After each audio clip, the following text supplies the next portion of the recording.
पतित पावन परम करुणामय परमाराध्य तम गुरुदेव नित्य लीला प्रविष्टों विष्णुपाद अष्टोत्तर शतश्री श्रीमद श्रील भक्ति वल्लभ तीर्थ गोस्वामी महाराज जी के अभय चरण असंख्य कोटि साष्टांग दंडवत प्रणाम करते हुए उनकी अहेतु की कृपा प्रार्थना करता हूँ। वृंदावन विहारी लाल की, संकीर्तन पिता श्री चैतन्य महाप्रभु की, पतित पावन श्री गुरुदेव महाराज की, हरिनाम संकीर्तन की।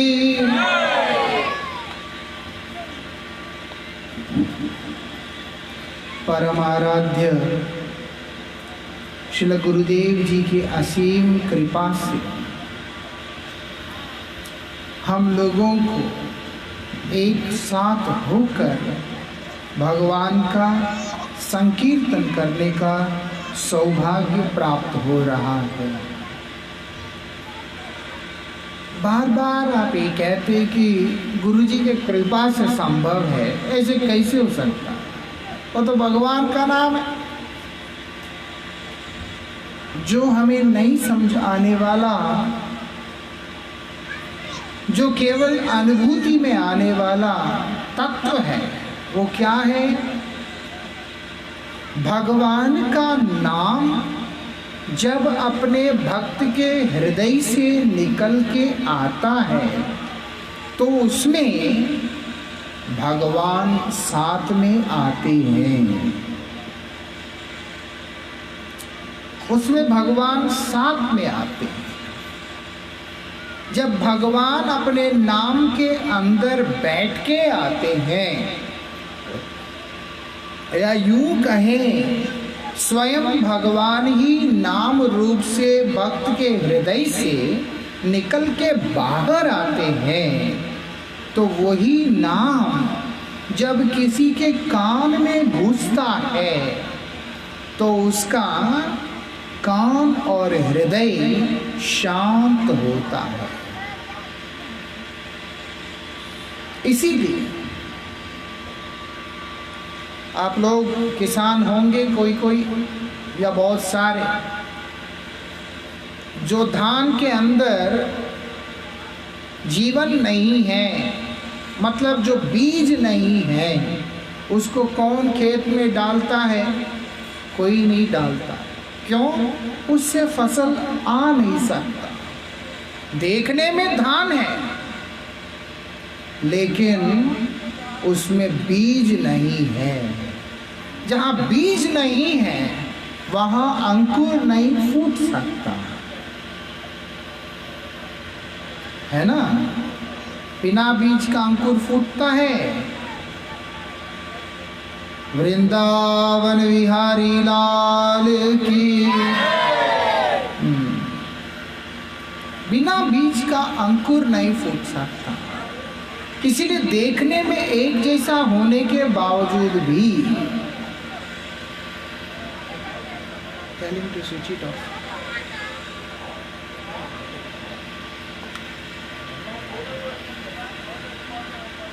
देखने में एक जैसा लगने के बाद भी उसमें प्राण नहीं होते हैं। ठीक उसी प्रकार से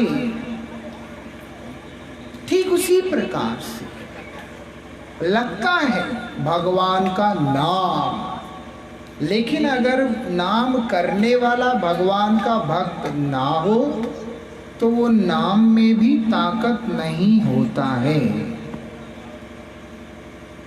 ये बात, भक्त कौन होगा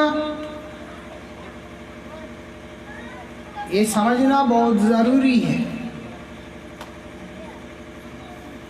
ये समझना बहुत जरूरी है। भक्त कौन होगा? जिसमें भक्ति है। बात संस्कारों की होता है, बात शिक्षा का होता है।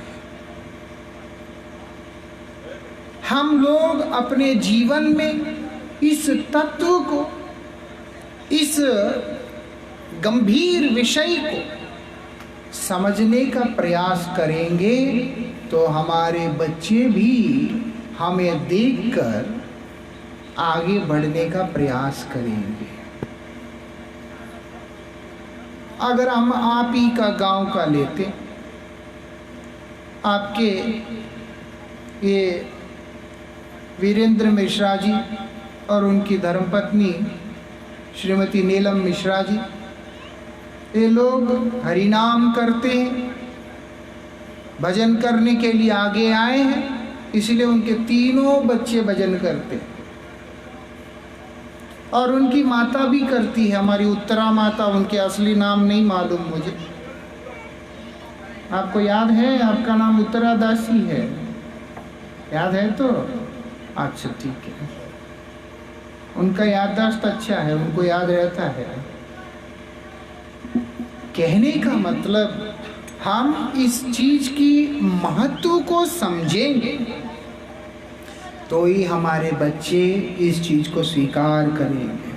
हम ही नहीं करेंगे तो फिर बच्चे ऐसे ही बनेंगे। इसीलिए भजन केवल अपना लिए बोल करके नहीं है, अपने लिए बोल के नहीं, एक सुंदर सभ्य समाज का निर्माण करने के लिए भी भजन बहुत जरूरी है। हम भजन तो करते हैं जी ना, भजन मतलब क्या है? भजन मतलब है सेवा। किसकी सेवा? जो तुम्हारा आराध्य है उसकी सेवा, आराध्य की सेवा। अब आराध्य कौन है? मेरे समझ के अनुसार मेरा आराध्य है, आपके समझ के अनुसार आपका आराध्य है। कौन है? महादेव जी पार्वती को बोल रहे हैं ये बात, कल शिवरात्रि है, लोग मनाएंगे। समस्या ये है, लोग शिवरात्रि मनाते हैं और उसके बाद छाछ में दूध में भांग घोल लेते हैं और उसके बाद पी लेते हैं। ये मूर्खों वाली शिवरात्रि है। शिव नशेड़ी नहीं है, वो तो मूर्ख लोग हैं। शिव कौन है? भागवत जी में बताया, वैष्णवानाम यथा शंभु। वैष्णव कौन है? विष्णु की जो आराधना सब समय करे वही वैष्णव है। इसलिए जितने भी विष्णु तीर्थ हैं वहां पर क्षेत्रपाल के रूप में शिव जी विराजमान रहते हैं। रहकर भगवान की लीलाओं का दर्शन कर रहे होते हैं, ये उनकी विशेषता है। लेकिन लोग क्या करते हैं? वो भांग वगैरह घोल के पी लेते हैं, उनके लिए वही शिवरात्रि है। सिनेमा देखते रहे, गाने बजाना चलाते हैं, मनोरंजन करते हैं, यही शिवरात्रि है।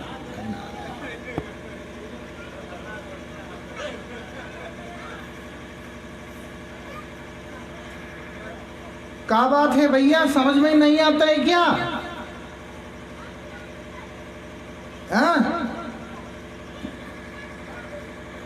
हम रोज कृपा करके शांत हो जाइए, कृपा करके शांत हो जाइए, मुझे लगता है गुस्सा नहीं है, चुपचाप रहना है, नहीं तो घर जाके बात करो।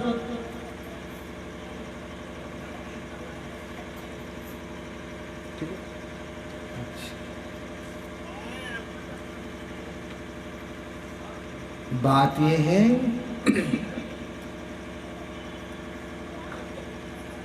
भक्त कौन है?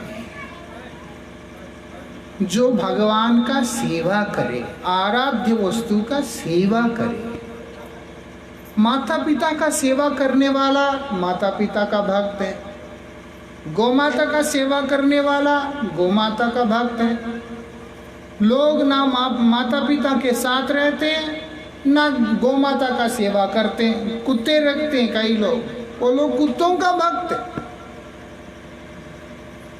कई घरों में ना माता पिता होते हैं, ना उनके यहाँ पर गाय रहता है, कुछ नहीं, वो कुत्ते रख के घूमते हैं, वो लोग कुत्तों के भक्त हैं। जो व्यक्ति जिसका सेवा करता है उसको उनका भक्त मानना पड़ता है। अभी ये जो भक्ति है, ये भजन है, उसकी वास्तविक परिभाषा क्या है? अगर हम गंभीरता से इस चीज को लेके विचार करते हैं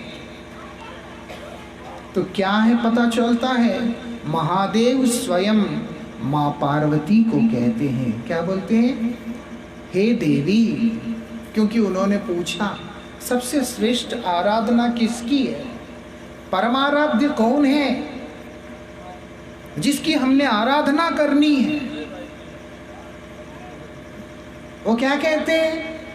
हे देवी, आराधनानाम अपि सर्वेशाम, अपि सर्वेशाम, क्योंकि इसका मतलब क्या है? तमाम आराधनाएं जो तुम्हारे आंखों के सामने दिखलाई पड़ रहा है, उन सबसे सर्वोपरि आराधना। मतलब है ऐसा नहीं है कि कोई और आराध्य है नहीं, हर कई आराध्य होते हैं। जैसे बालक के लिए माँ आराध्य है, विद्यार्थी के लिए अध्यापक आराध्य है, देश के लिए, समाज के लिए उनका राजा आराध्य है ना, सेव्य है, आराध्य है। इसलिए वहां पर बता दिया, बारिश करना है उसके लिए इंद्र आराध्य है, अग्नि चाहिए उसके लिए अग्निदेव आराध्य है। इसीलिए जब यज्ञ आदि करते हैं, अग्निदेव की पूजा करते हैं, अग्नि संस्कार करते हैं, सब कुछ करते हैं। वायु के लिए पवन देव आराध्य है। हर स्थिति के लिए, हर जगह के लिए, हर विधि के लिए एक एक आराध्य है। जैसे गणेश जी हैं,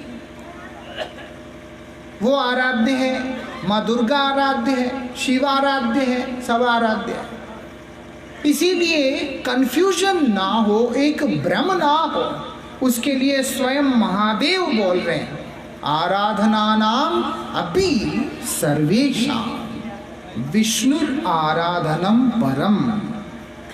परम मतलब सर्वोपरि। किसकी आराधना? बोलते विष्णु की आराधना। मतलब परमाराध्य कौन है? वो बोलते विष्णु। माँ पार्वती का मन बैठ गया, अरे मैंने तो हमेशा आप ही का आराधना किया है, आप ही का आराधना किया है, मैंने तो कभी विष्णु आराधना तो किया नहीं। तो महादेव उनको कहते हैं कि चिंता मत करो, तस्मात् परतरम देवी तदीयानाम समर्चनम। जो भगवान के अत्यंत प्रियजन हैं, उनकी आराधना भी भगवान की आराधना की तरह समान है। लेकिन कब? जब हम इस चीज को दर्शन करते हैं कि वो भगवान के प्रिय है। कब पता चलता है वो भगवान का प्रिय है? जब उसका मुख में सब समय भगवान का ही नाम वर्तमान रहता है। जिसकी कथनी, जिसकी करनी, जिसका चाल, जिसका जीवन, जिसका मरण, जिसका सर्वस्व भगवान के लिए होता है, वही लोगों को भगवान का प्रिय जानना होगा। वही व्यक्ति को, उसी को भगवान का भक्त जानना होगा। इसीलिए जब भगवान हमारे आंखों के सामने दृष्टिगोचर नहीं होते, दिखलाई नहीं देते, तो भगवान को देखने का तरीका ये है, उनके जो प्रियतम भक्त है, जिसके हृदय के अंदर भगवान जाकर बैठे हुए हैं उनको पकड़ लेना होता है।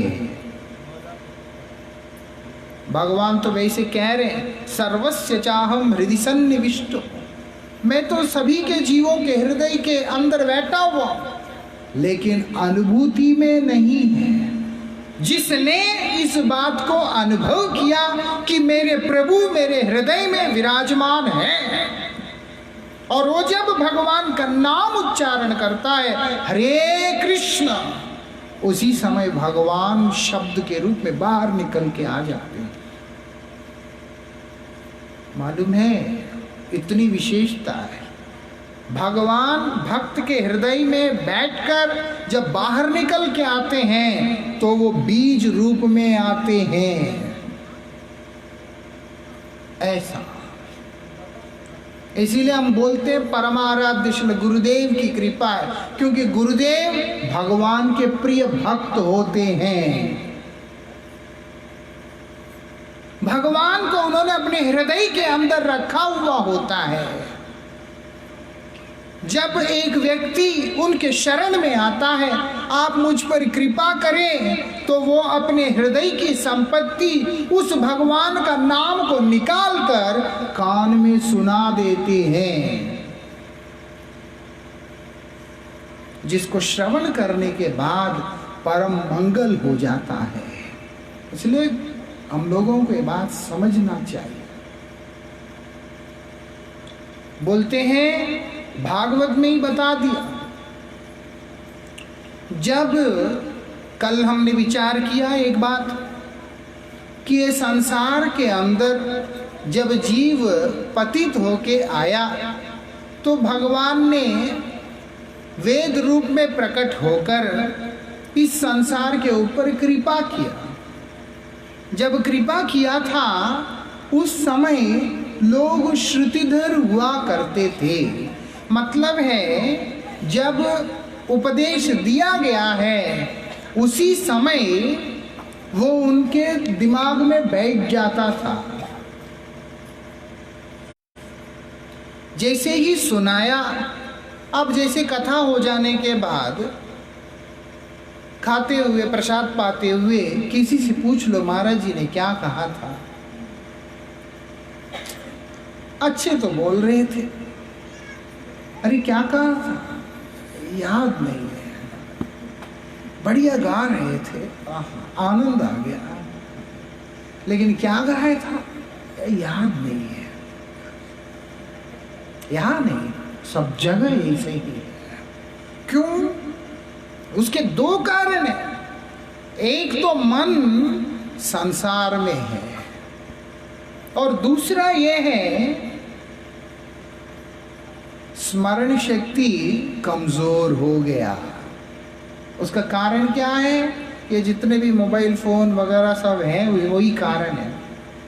आप बोल सकते हैं महाराज जी हम तो रखते नहीं फोन, लेकिन क्या करें, आप रखो या ना रखो, बड़े बड़े टावर जो लगे हुए हैं उनके, उससे जो तरंग आते हैं रेडिएशन, वो दिमाग के ऊपर इफेक्ट करता रहता है, असर करता रहता है।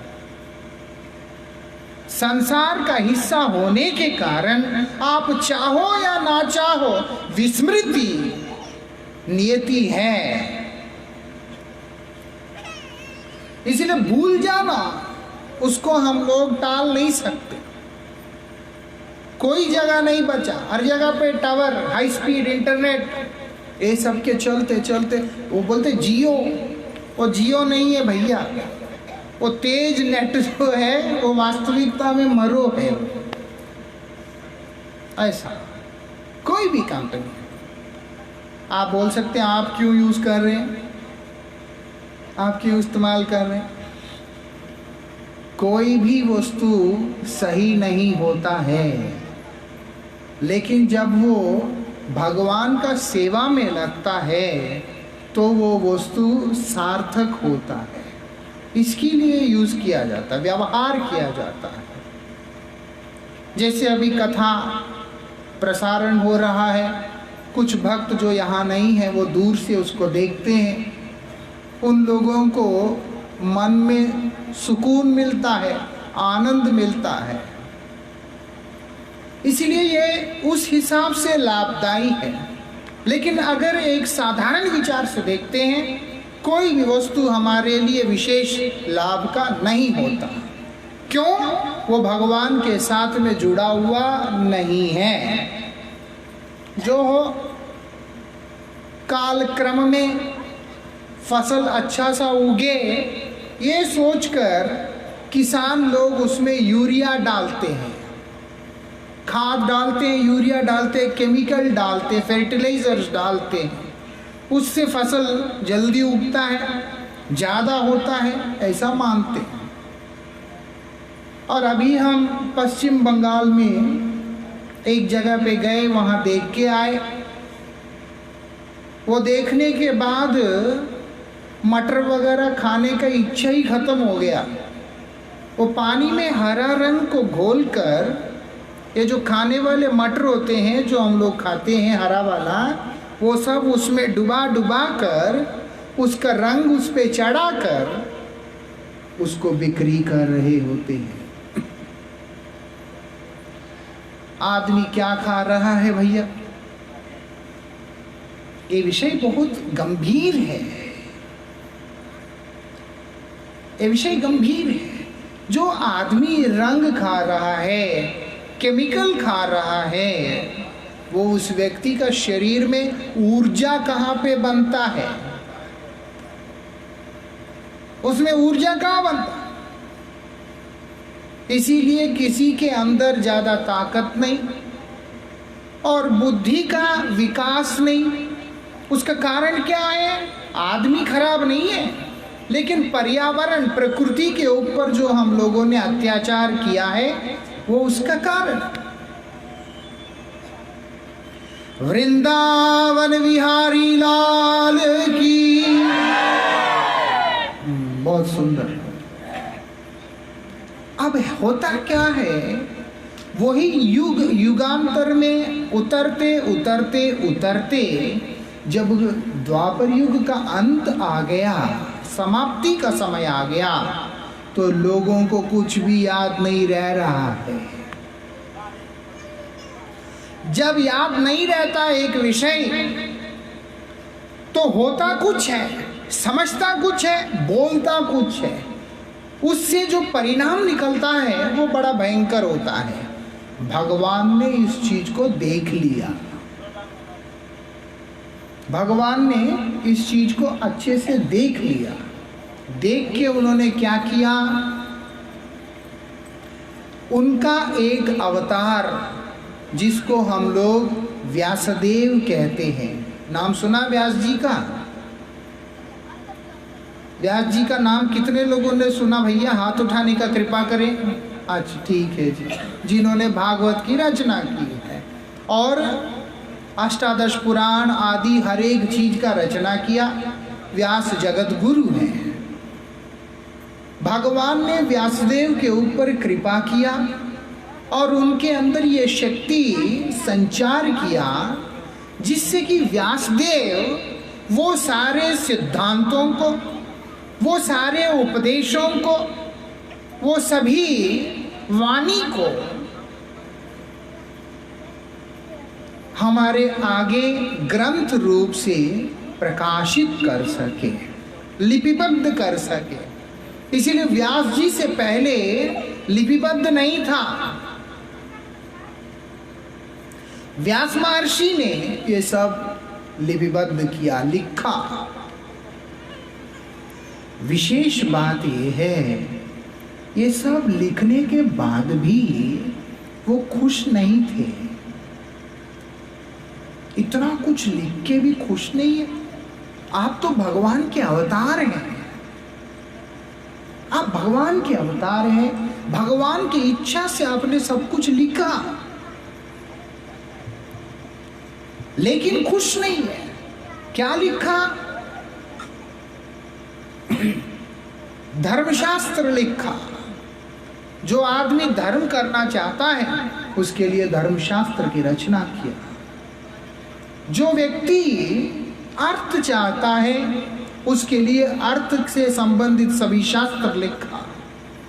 जिसके हृदय के अंदर अशेष कामनाएं हैं, चाहत है,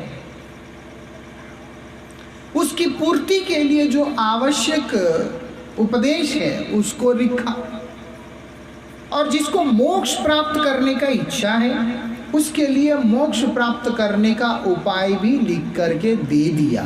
सब देते, आदमी को मतलब भटकना नहीं पड़ता, वो सिर्फ एक जगह पर जाकर उसको समय के अनुसार जिस वस्तु की मांग है वो उसको वहां से उठा ले सकता है।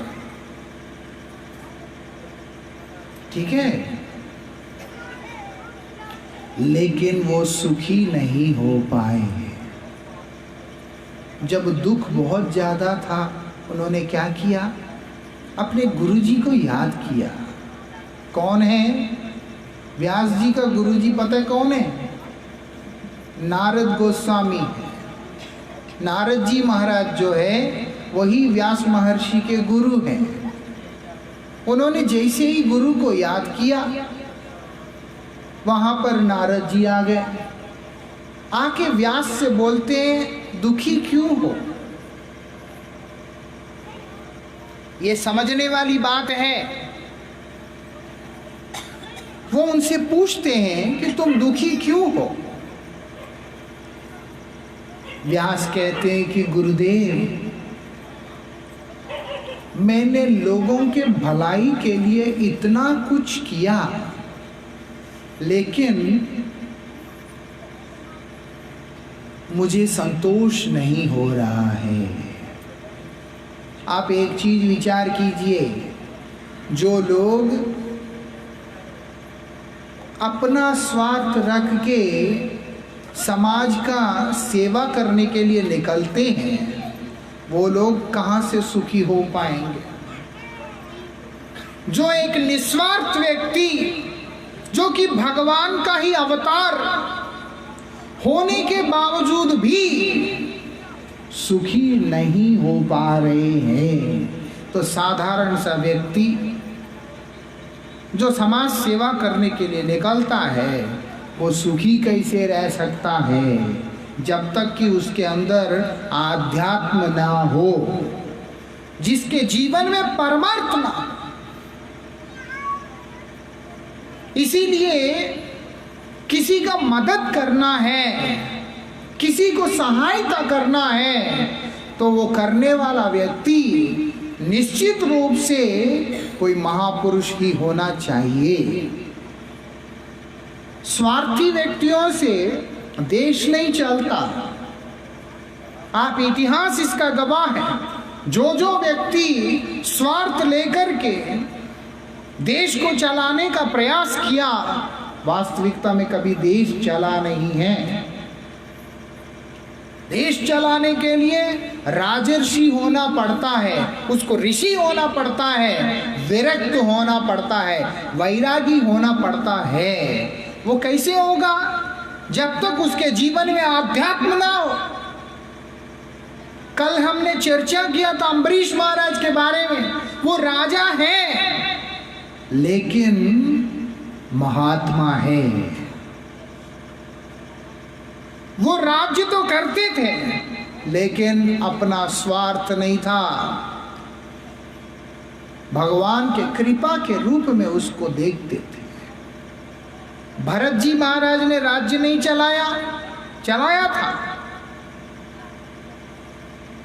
जब भगवान रामचंद्र जी से प्रार्थना किया कि आप लौट करके आए, राम जी ने जब उसको स्वीकार नहीं किया तो उनके पादुका को राजा बनाकर उन्होंने राज्य चलाया था।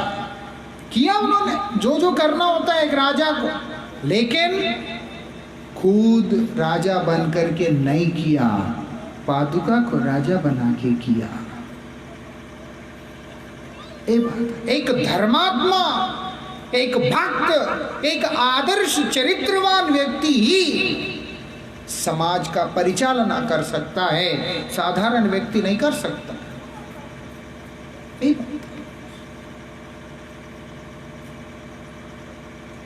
व्यासदेव वहां पर दिखा रहे हैं कि मैं जो हूं इतना अच्छा करने का कोशिश किया लेकिन सुखी नहीं हो पाया।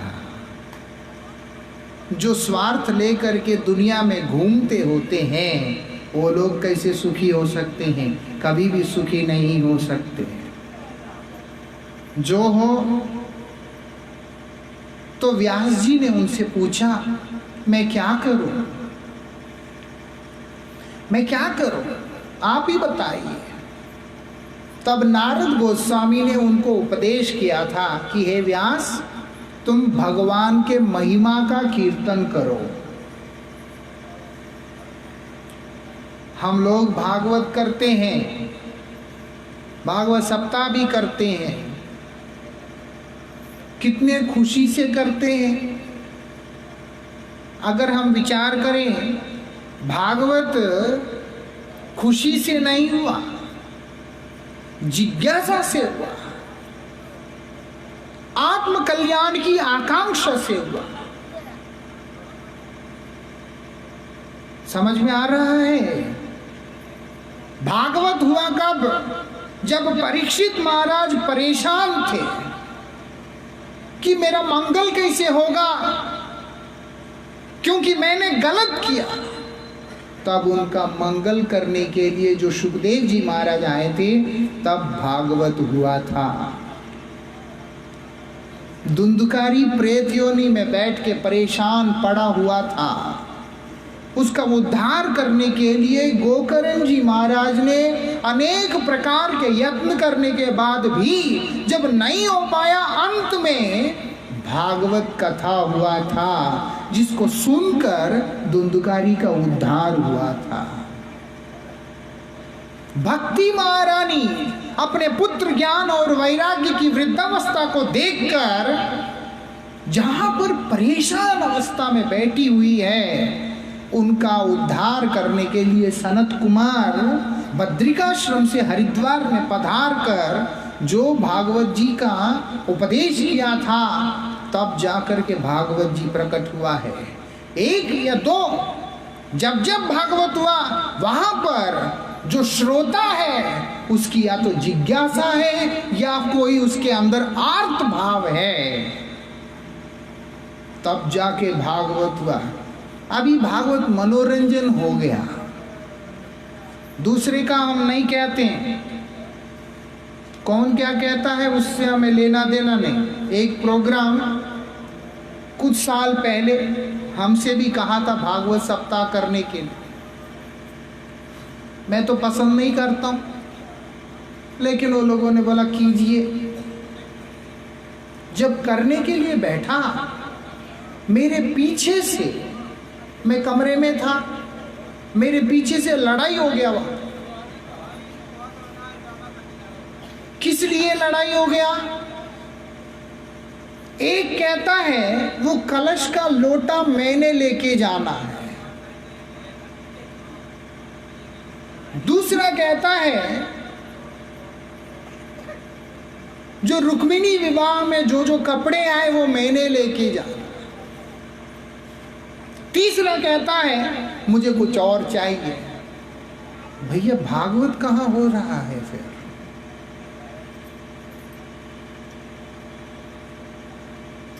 तुम लोटे के लिए लड़ते हो, कपड़े के लिए लड़ते हो, इसके लिए लड़ते हो, उसके लिए लड़ते हो, तो फिर कहां हो रहा है भागवत? भागवत कब होता है? जब हृदय के अंदर असंतोष भर जाता है, और जहां पर मेरे मंगल किस प्रकार से होगा, इस प्रकार की एक वेदना जब मेरे हृदय को सताने लगता है, तब होता है। इसीलिए आपको पता कि नहीं मालूम नहीं, वेदांत सूत्र का सबसे पहला सूत्र है अथातो ब्रह्म जिज्ञासा। अरे ब्रह्म जिज्ञासा करो, मनुष्य हो के पैदा हुए हो तो जानना क्या है कि भगवान कौन है, मैं कौन हूं, भगवान कौन है, मैं कौन हूं, मेरा मंगल किस प्रकार से होगा। इस चीज को जो व्यक्ति नहीं सोचता है, उससे बड़ा दुर्भागा अनंत ब्रह्मांडों में भी कोई नहीं है। खाना, सोना, बच्चा पैदा करना, ये सारे काम तो पशु भी करते, क्या फर्क है? सोचना पड़ता है, ये सब सोचना पड़ता है। कौन सोचेगा इसको? ऐसा आप देख लीजिए, गांव के अंदर है गाय बिल्ली जो भी है, भैंसिया, सब तो रहते ही है ना। ये भी खाते हैं। हम जो खाते हैं उसको भोजन कहते हैं, वो जो खाते हैं उसको चारा कहते हैं, सूकर जो खाता है उसको विष्टा कहते हैं। नाम बदल गया है, वस्तु बदल गया है, लेकिन भूख एक है। भूख एक है। निद्रा भी ऐसा ही है, भय भी ऐसा ही है, मैथुन भी ऐसा ही है। क्या अंतर है? क्या खासियत है हम में उनसे ज्यादा? जब हम लोग खुद को ही नहीं समझ पाए, हमारी अपनी जरूरत को नहीं समझ पाए, और अंदर अंदर से घुटते रहे, दुखी होते रहे, ईर्ष्या से जलते रहे, द्वेष से जलते रहे, और अपने ही धर्म का अपमान करते रहे, ये सब सोचना पड़ता है। व्यास जी ने अपने आप को आगे रखा, क्योंकि गुरु वही होता है जो स्वयं उस जगह पे उतर के शिक्षा देता है, जिससे सामने वाले को वो अपने साथ में जोड़ सकता है। वो आकाश से उतर के आए और करके चले गए तो फिर लगेगा कि हम तो ऐसे बन ही नहीं सकते। इसीलिए वो क्या करते हैं, हमारे स्तर पे आते हैं, आकर हमें मार्गदर्शन करते। देखो, तुम घबराना नहीं, चिंता नहीं करना, मैं भी तुम्हारी तरह ही हूं। उसके बाद ऐसे करते करते करते कैसे आगे बढ़ना होता है, वो आदर्श के साथ दिखलाना होता है। व्यास जी भी वही काम किया, दुखी होके बैठे। नारद गोस्वामी उनसे कहते कि देखो तुमने गलत काम किया, जो दूसरे को दुख दिया उसको सुख कहां से मिल सकता है? बोलते दुख दिया? बोले हाँ। क्या है वो? बोलते हैं एक व्यक्ति अपने हृदय के अंदर अशेष कामनाओं के अग्नि में जल रहा है, तुमने उसकी कामना पूर्ति का उपाय बतलाकर उसके साथ ठीक नहीं किया। एक शराब पीने वाला व्यक्ति को शराब का दुकान दिखाकर हम सोचते हैं कि उसका मदद किया, तो वो हमारी बेवकूफ़ी है। आज सुबह मैं एक गांव में गया था, बहुत सारे बच्चे युवक हैं वहाँ पर। जब मैं वापस जा रहा था वहाँ से, वो बच्चे मेरे पास आए थे। मैं जाते जाते उनको एक बात बोला, मैं बोला गांव में कोई भी शराब पिएगा टांग तोड़ देना। भैया हंस के बोला आप लोग ना करिएगा। कहने का मतलब क्या है कि तुम लोग किसी को देख के सीखना नहीं, ये सारे काम करना नहीं, ये सारे काम करना नहीं। कहने का मतलब एक व्यक्ति उसका जैसे आचरण होता है,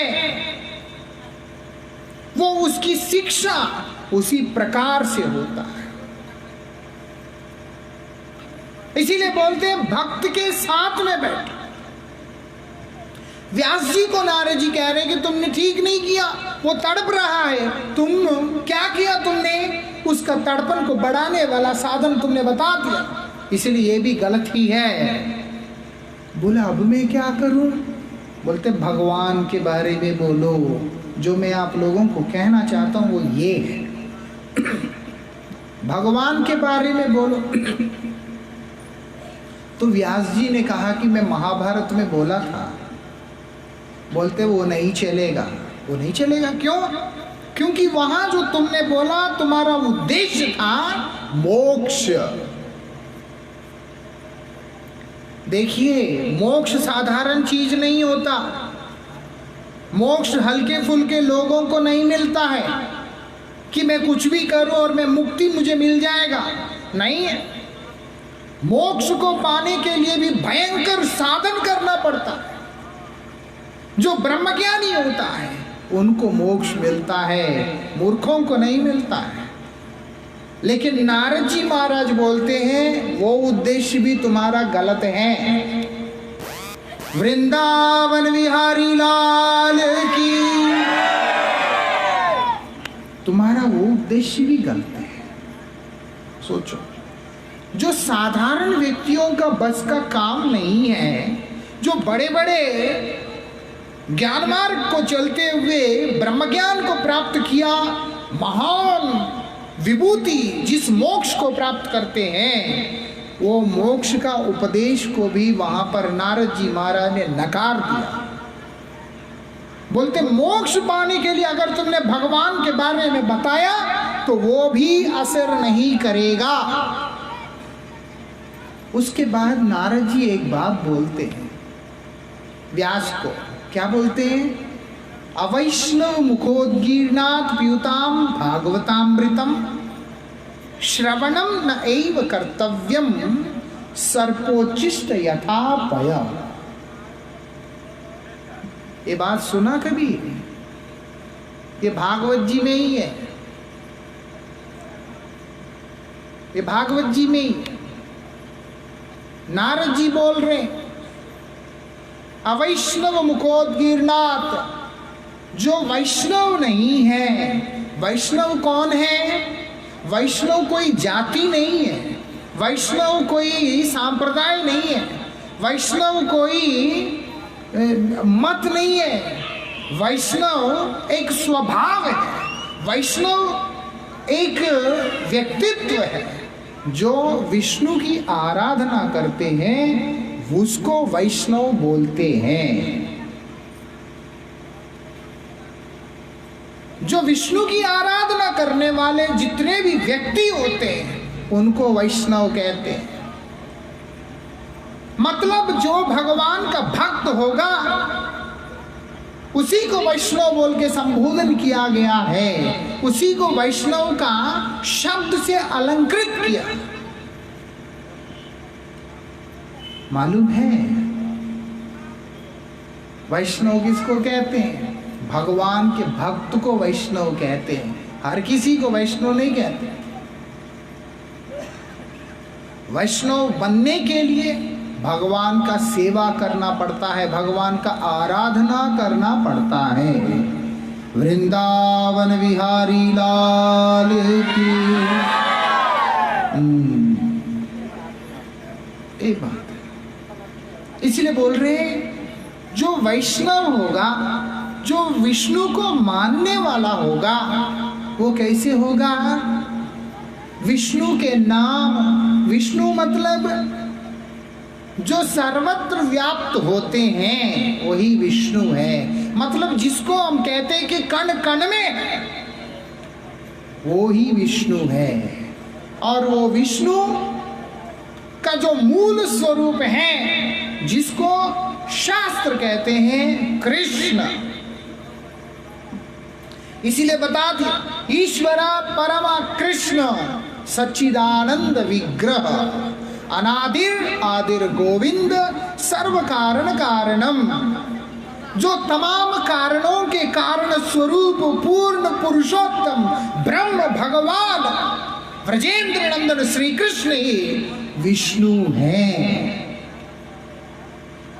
इसीलिए कृष्ण से ही तमाम अवतारों का उद्गम हुआ है, प्राकट्य हुआ है, प्रादुर्भाव हुआ है। इसीलिए बोलते हैं ऐसे जो विष्णु की सेवा, इसीलिए जो कृष्ण भक्त है वो भी वैष्णव, राम भक्त है वैष्णव, नारायण के भक्त है वैष्णव, विष्णु के भक्त है वैष्णव, ये सब वैष्णव माना गया। अनंत देव के भक्त है वैष्णव, ये सब वैष्णव है। नरसिंह देव के भक्त वैष्णव, वरादेव के भक्त वैष्णव, कूर्म देव के भक्त वैष्णव, ये सब वैष्णव है। ये बात अभी वो क्या बोल रहे हैं? ऐसे जो व्यक्ति जो वैष्णव नहीं है, वैष्णव किसको कहते हैं? जो भगवान के नाम, भगवान के रूप, ध्यान दीजिएगा, भगवान के गुण और भगवान के लीला और भगवान के परिकर के जो समर्पित आत्मा, उसी को वैष्णव कहा गया है।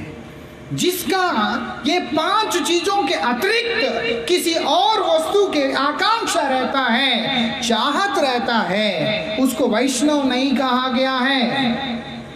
कम से कम कुछ नहीं है तो एक चीज को आज समझ के जाइएगा, जो यहाँ पर आपके गांव में, आपके निकट में भगवान के नाम छोड़कर किसी और उद्देश्य से अगर कोई व्यक्ति आकर यहाँ पर सत्संग करता है तो आप उनको हाथ जोड़ दीजिएगा और आप बोलिएगा कि हम भगवान के बारे में जानना चाहते हैं। बस, भगवान मनोरंजन का वस्तु नहीं है, भगवान आश्रय देने वाले हैं, भगवान कृपामयी वस्तु है। भगवान कौन है? हमारा उद्धार करने वाले। उसको अगर हम हास परिहास में लेकर मनोरंजन का हिस्सा बनाकर समय काट के चले जाते, जैसे यहाँ पर कथा से पहले या कथा के बाद एक ट्रैक चलता है, एक गाना चलता है, राधे राधे राधे बरसाने वाली राधे, वो वाला चलता है। कितना अच्छा गाया बेचारा गाने वाले ने। ये लोग बीच में कौन बना दिया भगवान जाने, आवाज आता है डीजे, ऐसे करके अलग सा गंदी सी एक बीट बजता है पीछे। क्या है? यकीन नहीं आता है? आज बाद में चला देना भैया, सब सुन लेंगे एक बार। हाँ, कहने का मतलब क्या है? भजन मनोरंजन का विषय नहीं है, समझने का विषय है, बड़ा गंभीर विषय है, ये कोई हल्की विषय नहीं है। वो क्या बोल रहे हैं? अवैष्णव मुखोद्गीर्णात्, ऐसे जो व्यक्ति जो वैष्णव नहीं है, जो भक्त नहीं है, उसके मुख से निकली हुई वाणी कभी भी हम लोगों के जीवन में परिवर्तन लेके नहीं आ सकता है। ये बात है। उल्टा उसको सुनने के बाद बुद्धि भ्रष्ट होगा। कितने शिवरात्रियां बीत चुके हैं लेकिन दिमाग काम नहीं करता है। कई लोग जाएगा, कल भांग पी के ही रहेगा, मालूम है मुझे। वो लोग ऐसे होते हैं जैसे ना एक जीव है, उसका पूंछ ऐसा घूम के रहता है। आप लोग देखा कि नहीं मालूम नहीं मुझे, ये घूमता रहता है यहाँ। हाँ, अच्छा अभी गया। एक ऐसा ना ऐसा घूम के रहता है ऐसा। उसको आप सीधा करके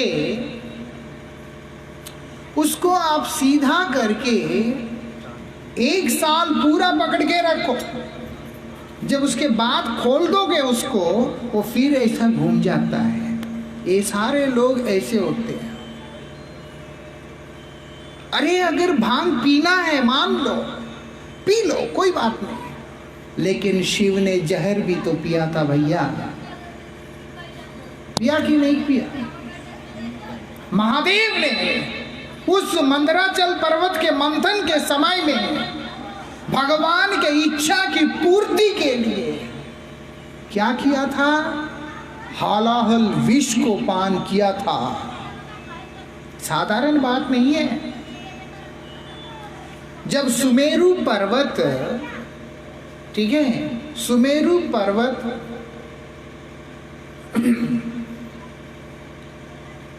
उन्होंने क्या किया?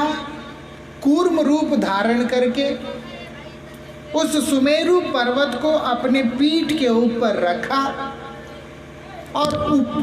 और ऊपर में उन्होंने अपने विष्णु स्वरूप में बैठे हुए हैं।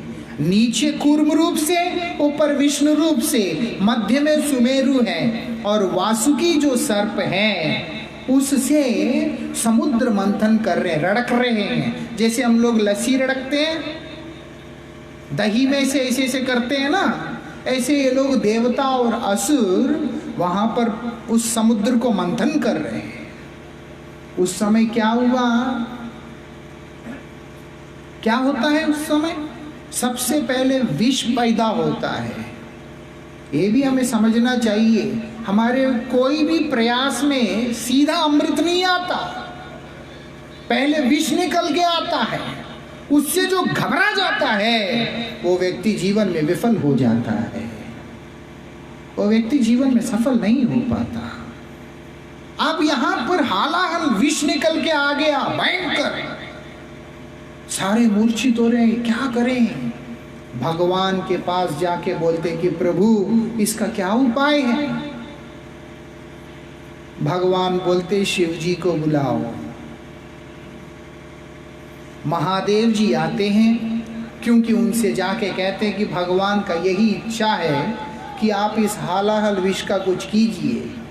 शिव जी ध्यान करके देखते हैं कि मेरे प्रभु की इच्छा है कि मैं इस हालाहल का पान करूं, इसीलिए शिव जी ने उस विष को उठाकर पी लिया, तब उनका नीलकंठ हुआ है। जहर पी लिया, क्या करके? अच्युतानंत गोविंद, हे गोविंद, हे नाथ बोल के भगवान का नाम उच्चारण करते हुए उन्होंने विष पी लिया। ऐसे हैं शिव। और पीने के बाद भी उस हालाहल को कंठ से नीचे नहीं उतारा। क्यों? क्योंकि मेरे हृदय में तो मेरे नाथ बैठे हुए हैं, मैं उन तक इस विष को कैसे ले जा सकता हूं? ऐसा अगर कोई कर सकता है तो वो भांग भी पी सकता है भैया। नहीं है तो महादेव का अपमान मत करना, महादेव का अपमान मत करना। शिव कुछ नहीं बोलेंगे क्योंकि वो तो भोले हैं, लेकिन नंदी जो है ना वो भोला नहीं है, और जो भृंगी है वो भोला नहीं है। शिव जी के गण जो है वो भोले नहीं है जितने कि शिव जी भोले, वो बता देंगे अपना। खैर, जो मैं ये कहना चाहता था, ऐसे जो अवैष्णव होता है, जिसके हृदय के अंदर अन्य वस्तुओं का अभिलाषा रहता है, उसके मुख से भगवान का नाम सुनने से भी जीवन में कभी भी परिवर्तन नहीं आ सकता है। उल्टा हमारे अपनी जो सुकृतियां, अपने जो संस्कार है वो भी ध्वंस हो जाएंगे। कैसे? उदाहरण भी दे रहे नारद जी महाराज वहां पर, उदाहरण देते हुए कह रहे, बोलते हैं सर्पोचिष्ट यथा पय। पय मतलब दूध। दूध को अगर सांप ने मुख लगा दिया, सिर्फ मुख लगा दिया, पिया नहीं है, लेकिन उसके बाद भी उस दूध को जो भी पिएगा वो व्यक्ति निश्चित रूप से अपने प्राणों से हाथ धो बैठेगा।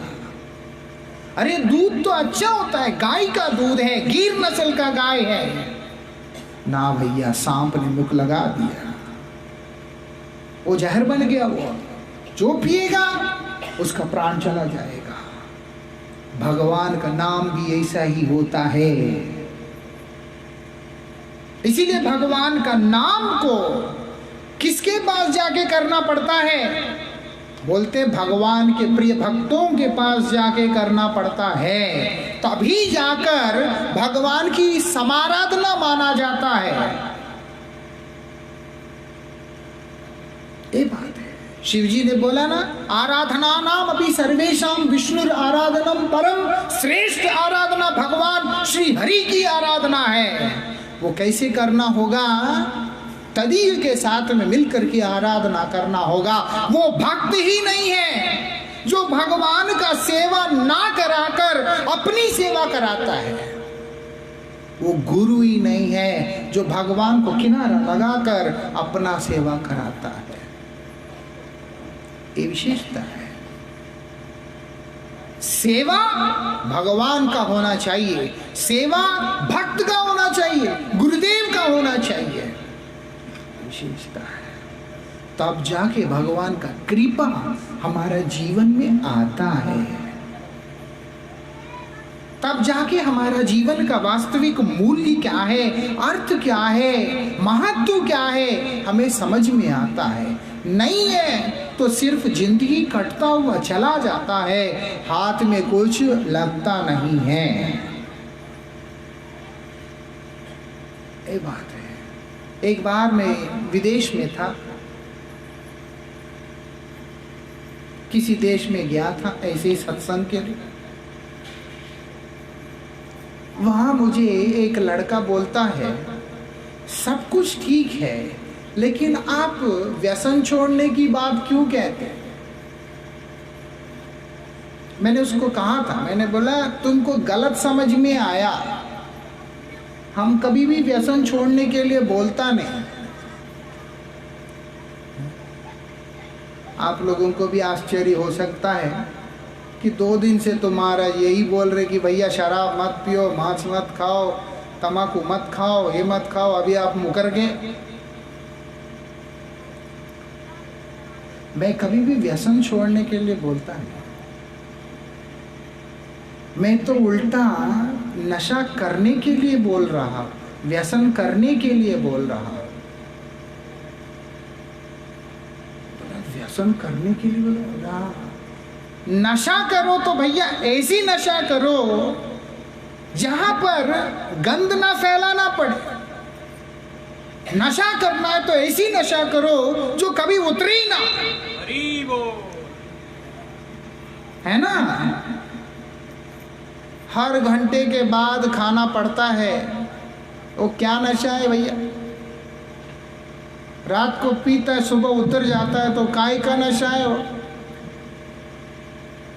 ऐसा नशेड़ी बनना भी है तो ऐसे बनना है जो कभी उतरे ना। वो क्या है? वो भगवान का नाम का नशा है। पागलपन नाम का हो, पागलपन भगवान के नाम का। जीवन के अंदर भगवान के नाम को ले आओ। ये कौन सी नशा होता है जी? कोई नशा होता है? बोले हाँ भैया नशा होता है, भगवान का नाम का ही नशा है। 22 साल हो गया एक ही रंग कपड़ा पहन के चलते हुए। एक ही रंग के कपड़े कितने लोग पहनते हैं क्या? अलग अलग रंग पहनते हैं, लाल पीला नीला काला क्या क्या पहनते हैं। इतने साल हो गया ये सिर को मुंडा करके बैठे हुए, ऐसा इतने साल हो गया एक ही मंत्र को गाते हुए। हम ऐसा नहीं है कि आप लोग शिव जी को मानते हो तो मैं आके बोलूं चलो भैया ओम नमः शिवाय, ओम नमः शिवाय ना। आप लोग गणेश को मानते हो, चलो भैया गणेश जी की आरती करो, ऐसा नहीं।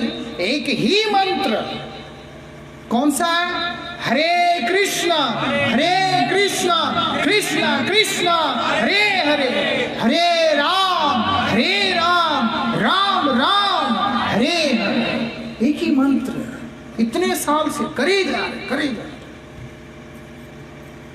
मन तो उबा नहीं, मतलब क्या है? नशा ही तो है जो चढ़ चुका है। ऐसी नशा करो भैया जो उतरे ना। ऐसी नशा जो करने के बाद प्याज भी नहीं अच्छा लगता, लहसुन भी नहीं अच्छा लगता, चाय भी नहीं अच्छा लगता, कॉफी भी नहीं अच्छा लगता, कुछ भी नहीं लगता। ऐसा नशा करने वाले को लोग पागल कहते हैं और हमें भी लोग पागल ही कहते हैं भैया। ये कोई उम्र है ले ये सब करने का? ये तो हुए ही हुए हैं, और लोगों को भी बिगाड़ दिया, बच्चों को भी खराब कर दिया। क्यों? बुद्धि है ही नहीं, इसीलिए समझाता नहीं। अरे भैया ये नशा ही कुछ ऐसा है, जिसको चढ़ गया उसको और कोई नशा करने की जरूरत नहीं पड़ता है। वृंदावन बिहारी लाल की। समझ में आता है? अपना के देखना पता चलेगा। ये नशा ऐसी नशा है, एक ही नाम, एक ही काम, यही तिलक कर करके ऐसा हो गया। अगर मैं मुंह भी धो लूँ तो निशान वहाँ पर पड़ गया है। हम सबका ऐसे ही है, उनका भी ऐसे ही है। सफ़ेद तिलक करते हैं, सफ़ेद चमड़ी है, लेकिन अगर मुंह धो लेंगे तो आपको तिलक का निशान पूरा दिख जाएगा। इन लोगों का भी है, तिलक के बिना रहते ही नहीं, ऐसा है। कैसे हो गया ये सब? हरिनाम का नशा। जो नाम हम लोगों को परम मंगल देने वाला है, वो नाम का नशा कहाँ से आता है? बोलते वैष्णव के मुख से आता है, भक्त के मुख से आता है। इसीलिए कल एकादशी के बारे में इतना जोर दिया, क्योंकि एकादशी भगवान के प्रियतम भक्त भी है। एक रूप में एकादशी स्वयं भगवान है, एक रूप में तिथि के रूप में एकादशी भगवान के भक्त भी हैं। इसीलिए एकादशी ने चाहा कि हे प्रभु, मेरी तिथि के दिन जो कोई भी व्यक्ति आपका नाम का उच्चारण करेगा उसके ऊपर आप कृपा कर देना। भगवान बोलते तथास्तु। भक्त की इच्छा को भगवान कैसे नकार देंगे? अर्जुन को भगवान ने बोला कौन्तेय प्रतिजानीहा न मे भक्ता प्रणश्यति, तुम मेरी तरफ से घोषणा करना कि मेरे भक्त का कभी भी पतन नहीं हो सकता। ये आश्वासन भगवान स्वयं दे रहे हैं भैया। ये चीज को हमें समझना होगा। ये जीवन भगवान के शरण में जाने के लिए है। वो शरण कैसे जाना है? उनका नाम का आश्रय लेके जाना है। वो नाम बीज वाला नाम हो। वो कब आता है? जब हम लोग भगवान के प्रिय भक्तों के संग में रहकर उस नाम को करते हैं। जब आपको नहीं पता ऐसे भक्त कौन है, तो भी आपके पास 3 उपाय हैं। एक, ये वृंदा देवी तुलसी महारानी, तुलसी मैया के सामने बैठकर आप भगवान का नाम करेंगे। हरे कृष्णा कृष्णा कृष्णा हरे हरे, हरे राम राम राम हरे हरे। जब आप तुलसी मैया के सामने बैठ करके ये हरिनाम करेंगे, तुलसी मैया कृपा करेगी और जीवन का रास्ता दिखलाएगी। एक दूसरा, गोमाता। गोमाता भी भगवान के प्रिय भक्त है। रोज गोमाता को प्रणाम करके उनके सामने बैठकर गोमाता के प्रिय गोविंद का नाम अगर उनको सुना दो, गोमाता को प्रणाम करके अगर कोई भी व्यक्ति सामने बैठकर हरे कृष्णा कृष्णा कृष्णा हरे हरे, हरे राम राम राम हरे हरे, तो भी गोमाता मार्गदर्शन कर देगी भैया। गाय कोई साधारण जीव नहीं है। बोलते मातरम सर्वभूतेषु गावो सर्व सुखप्रदा। मातरम वो माँ है, सर्वभूतेषु, जितने भी हम बैठे हुए हैं, जो हम ये जाति पाति वर्ण आश्रम ये वो बोल करके लटके हुए हैं, हम सबकी माँ है गोमाता, और सभी को सुख देने वाली है। जो उनके सामने जाकर उनके प्रभु का नाम कोई भी व्यक्ति करेगा, उसके ऊपर वो कृपा कर देती है। और तीसरा विकल्प है एकादशी व्रत का। जब एकादशी के दिन व्यक्ति भगवान का नाम कीर्तन करेगा, हर तरह के पाप से दूर रहकर, हर तरह के पाप से दूर रह के जब व्यक्ति भगवान का नाम करेगा, तो भी भगवान का कृपा उनके ऊपर हो जाएगा। संत नहीं मिलता, हम क्या करेगा? ना मिलता। ये 3 तो है, ये तीनों को भी शिव जी कहते तदीयानाम समर्चनम। ये तीनों के बीच में बैठकर भगवान का नाम कीजिएगा। आपके जीवन को बदलने वाला, आपको भगवान तक ले जाने वाला शुद्ध भक्त आपके सामने अपने आप आएगा। वृंदावन बिहारी लाल की। काम जो नहीं करेगा, याद रखिएगा, तो ठग ही जीवन में आएंगे। आपको बोलेंगे चल वामन देव आया, ये पैसा डाल, छतरी लाओ, पद का लाओ, ये लाओ, वो लाओ, रुक्मिणी जी का शादी हुआ, साड़ी लाओ, अंगूठी लाओ, फलाना लाओ, बस यही चलता रहेगा। इसीलिए आज समय हो गया, इतनी सी चीज को आप लोग समझ के जाइएगा। 3 चीजों का हमेशा सम्मान कीजिएगा। एक, एकादशी व्रत, किसी भी कीमत पे एकादशी व्रत ना छूटे, इसका ध्यान रखिएगा। और दूसरा, वृंदा देवी की सेवा, तुलसी महारानी की सेवा। तीसरा, गोमाता की सेवा।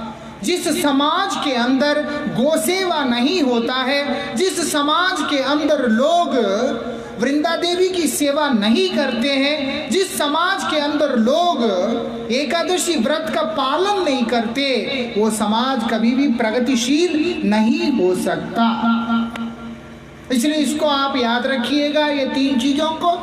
और साथ ही जो कोई भी कभी भी भगवान के बारे में बोलने के लिए आता है, ये देख लीजिएगा कि वो भगवान के बारे में बोल रहा है या कुछ और चीज को लेकर के बोल रहा है। अगर भगवान के अतिरिक्त किसी और वस्तु को लेके उसका चर्चा होता है तो वहां प्रणाम करके वहां से निकल जाइएगा, लेकिन वहां बैठकर मनोरंजन मत कीजिएगा। आ भी सकते, नहीं भी सकते, लेकिन ये सूत्र है, अगर आप लोगों ने इन चीजों को अपने जीवन में डाल दिया तो आपका जीवन कभी भी अंधकार की तरफ नहीं जाएगा। और हमेशा भगवान का नाम स्मरण करते रहिएगा। जो नाम, वही कृष्ण है, वही भगवान है। इसीलिए सब समय हरे कृष्ण कृष्ण कृष्ण हरे हरे, हरे राम राम राम हरे, यही भगवान का नाम है। इसको करते रहिएगा और जीवन को आनंदमय बना के चलिएगा। कृपा करके मैं फिर आप लोगों से आग्रह करूंगा, मांस, मच्छी, अंडा इत्यादि सेवन ना करें। उससे हमारा मन गंदा हो जाता है, कठोर हो जाता है। ऐसा जहां मांस पकाते हैं, तंदूर जैसा जो रहता है या जो कुछ भी रहता है, सोचिए पेट भी वही हो जाता है। वो दिख रहा है, ये दिखता नहीं। इसलिए मांस मत खाइएगा। उसको भी जीने का हक है जैसे हमें जीने का हक है। इसलिए मांस, मच्छी, अंडा इत्यादि का सेवन दया करके अपने आप पे मत खाइएगा। शराब इत्यादि का सेवन नहीं कीजिएगा। सिगरेट इत्यादि का सेवन नहीं कीजिएगा। गुटखा, तंबाकू आदि का सेवन मत कीजिएगा। कई साल पहले हमारे एक मित्र के जेब में मैंने ये गंदी सी वो जो खैनी जो रहता है, क्या है, उसको देखा, सिर चक्कर आ गया बिल्कुल भैया। उसके बारे में बताना नहीं चाहता, आप लोग जानते ही हैं। उसको गलती से भी मुख में दीजिएगा नहीं। ये मुख भगवान का नाम करने के लिए है, ये मुख प्यार से बोलने के लिए है, गंद खाने के लिए नहीं होता है। इसीलिए उस चीज को उठा के बाहर फेंकिए। देश को पवित्र रखिए, अपने मन को पवित्र रखिए, प्रभु का नाम कीजिए, गोमाता का सेवा कीजिए, अपने जन्म को सफल बनाइए। वृंदावन बिहारी लाल की, वृंदावन बिहारी लाल की, वृंदावन बिहारी लाल की। अभी हम लोग थोड़ा महामंत्र संकीर्तन करेंगे, उसके बाद इस कथा का विश्राम।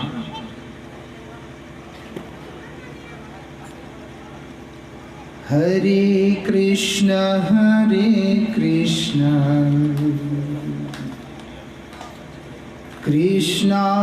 कृष्ण हरे हरे, हरे राम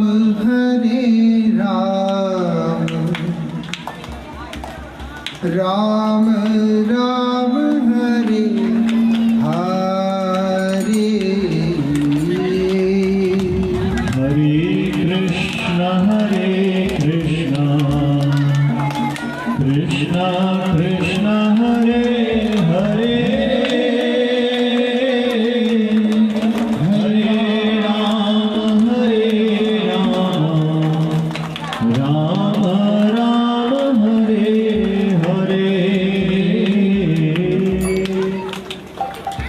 बात ये है, मैंने पहले ही बोला भैया ये मनोरंजन है, सब थोड़ा सा पीछे गा लो, देख के सुंदर लगेगा, है ना। पीछे पीछे जब आप लोग बोलेंगे देख के सुंदर लगेगा। खड़े होकर के नाचने की बात नहीं है यहाँ पर, है ना। नाचना तो हम जीवन भर नाच ही रहे हैं। प्रकृति हमको बहुत नचा रही है, कभी सुख दे के कभी दुख दे के, और उसके बाद अलग से हम लोग शादी विवाह में भी खूब नाचते हैं, बारातों में।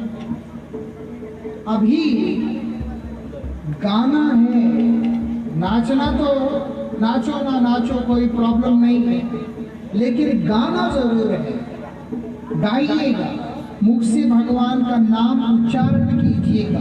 जैसे मैं जोर से बोलता हूँ ऐसे ही आप लोग भी जोर से भगवान का नाम कीजिएगा, ठीक है। कोई ये मौके को गवाना नहीं, आपका समय ज्यादा नहीं लेंगे। हरे कृष्णा कृष्णा कृष्णा हरे हरे, हरे राम राम राम हरे हरे। हरे कृष्णा कृष्णा कृष्णा हरे हरे,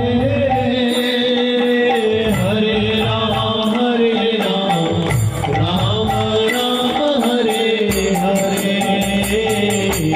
हरे कृष्णा कृष्णा कृष्णा हरे हरे, हरे राम राम राम हरे हरे। हरे कृष्णा कृष्णा कृष्णा हरे हरे,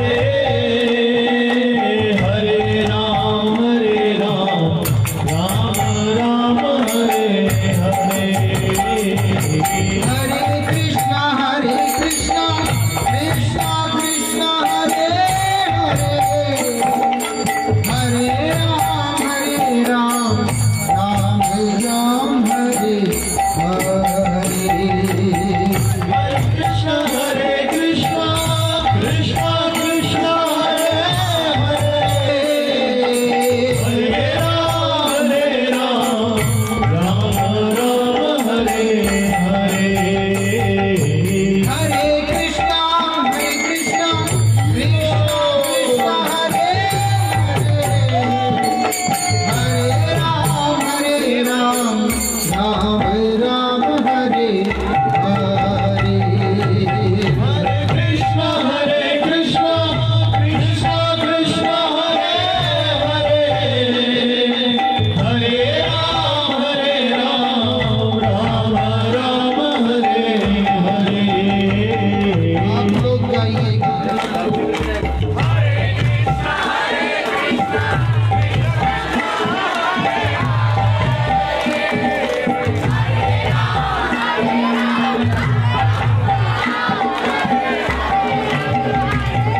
फिर से कृष्णा कृष्णा हरे हरे,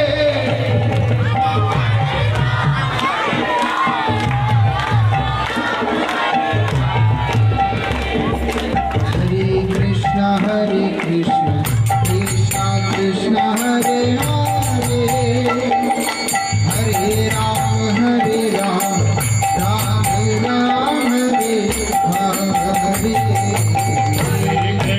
हरे कृष्णा कृष्णा हरे हरे, हरे राम राम राम हरे हरे।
धन्यवाद।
हो जाएगा एक बार और। वृंदावन बिहारी लाल की, संकीर्तन पिता श्री चैतन्य महाप्रभु की। जोर से गला फट जाना चाहिए बिल्कुल, ताकि घर जाके ना किसी को गाली दे सके, और खास करके मुझे कि महाराज जी ने बड़ा तंग कर रखा है ऐसा, इसलिए जो है गला को ऐसे खोल देना एक बार, है ना। क्या वो गाली देता है ना, ताकि किसी को ना गाली दे सको ना मुझे दे सको, और उसके बाद भगवान के नाम के अलावा कुछ और भी ना बोल सको, क्योंकि अगर गला ठीक है प्रसाद पाते हो कुछ और बात करोगे कि पंचायती चुनाव में किसको वोट देना है, वो सब झंझट भी नहीं। इसलिए गला एक बार खोल देना, फाड़ देना गला एकदम, ठीक है। वृंदावन बिहारी लाल की, वृंदावन बिहारी लाल की, संकीर्तन पिता श्री चैतन्य महाप्रभु की, पतित पावन श्री गुरु महाराज की, श्री हरिनाम संकीर्तन की, गौर ब्रह्मानंद हरि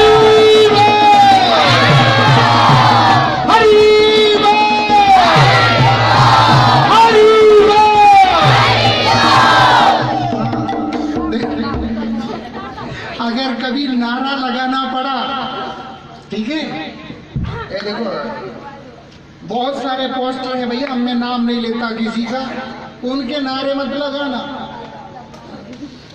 ये बात है। नारे लगाना तो गोविंद का लगाना। गांव में जाओगे बहुत सारे पोस्टर है, उनके नारे हरि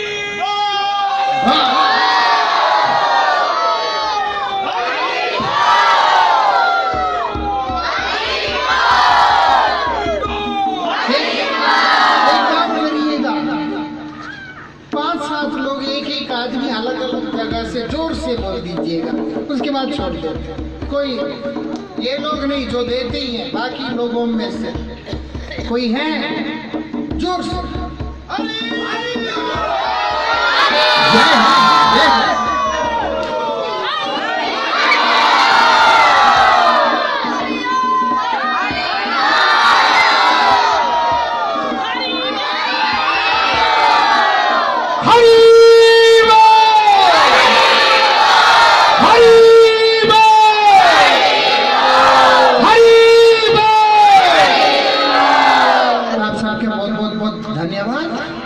यही हरिनाम को करते रहिएगा। ये हरिनाम आप लोगों का परम मंगल करेगा। ये संसार का दुनिया का कोई भी व्यक्ति हमारा फायदा नहीं कर सकता है, सिर्फ भगवान ही हमारा फायदा करेंगे। भगवान का नाम कीजिएगा, सुख से जी लीजिएगा, आनंद से जी लीजिएगा। यही मैं भगवान के चरणों में आप सबके लिए प्रार्थना करता हूँ। हरे कृष्ण।